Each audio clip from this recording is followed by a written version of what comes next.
Hussein kato ntulume ne Hassan wasswa mutagaana balongo ab'emyaka 6 egy'obukulu.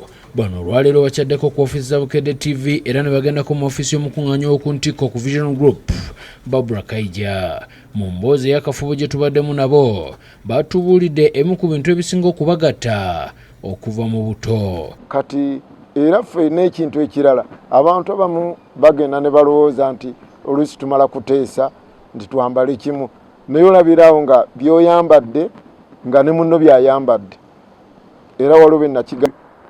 Nze nyinza okubeera waka ne nyambala olugoye ne tusisinkana mu kibuga nga naye lwayambadde ne baga nti baakubaganya essimu naye nga teri yakubidde munne essimu.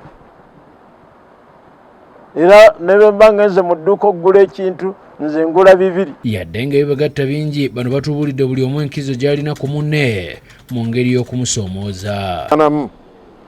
Kati nze manyi emmotoka naye ate wasswa tamanyi kuvuga mmoroka.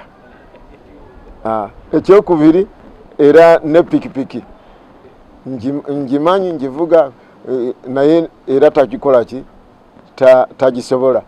Abalongo bano bombi bannaddiini abakuukutivu mu ddiini y'Obuyisiraamu abali ku ddaala lya Sheikh batubuulidde ku bibayambye okwekuuma nga balamu n'akanyiriro. Abaffe tutera nnyo okukozesa ebyokulya nga si bisiika.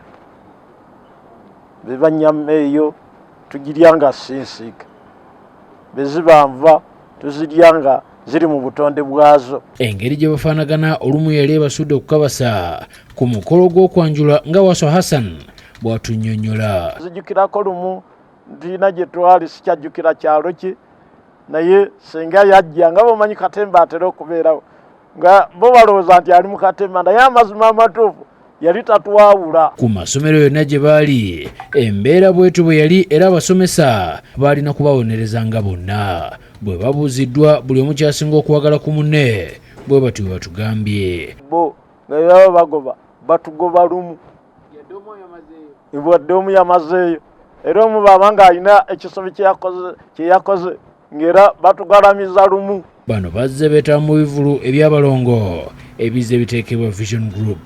Bano kati balinze kukuliza wamu ne bannaabwe ku ntandikwa y'omwezi ogujja olw'olunaku lw'abalongo mu nsi yonna. Julius Kafuluma ku lwa Bukedde TV.